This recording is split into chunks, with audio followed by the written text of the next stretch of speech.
At its core, Mafia 2 is a third-person action crime game. It has all the exciting car chases, all the gunfights and all the melee combat that you'd expect from a game like this. Our target kind of experience was very much things like Goodfellas, Godfather, very kind of adult movies with very serious themes. And for that to happen, we needed the game world to be realistic. Shooting is one of the most important things in the game, and obviously, as we try to be realistic, our weapons are quite lethal. We really want it to feel like deadly combat. What we don't want is the player sort of rushing enemies and doing things like that, you know. You can only take 2 or 3 shots before you actually die.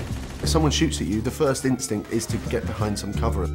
It really feeds into that intense feeling that we really want from the gun combat experience.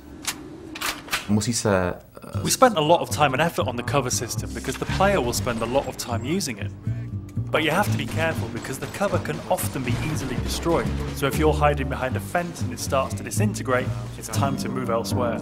This destructibility was a big thing for us. We wanted to fill the whole city with a massive number of destructible objects, so the player felt that they could pretty much destroy anything.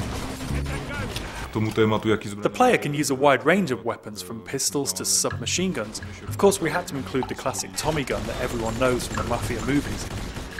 We do massive explosions from different stuff, like vehicles can be exploded. With some Molotov cocktails, they'll sort of set fire to the gasoline as it falls on the floor. And all these different things are things that you'd sort of expect from the 40s and 50s weaponry.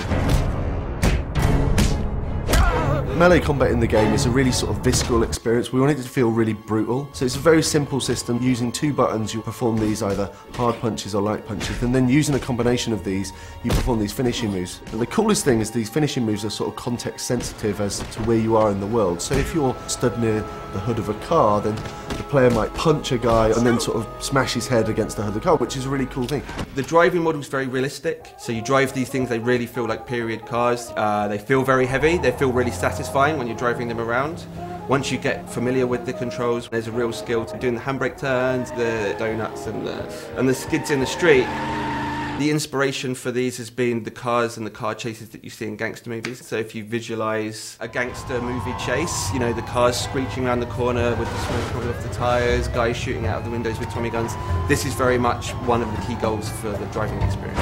We've got like a few features in the game which allow the player to sort of like personalise their vehicle. In the body shops you can customise the car a fair deal. You choose the car that you like the best. You know, I'm going to choose to take this car on the mission because it's better than every other car in the city. I think that's a pretty cool decision to make. Our gameplay is great. We've got shooting, car chasing, everything a game needs, but we also need to link it to the story to create a believable game.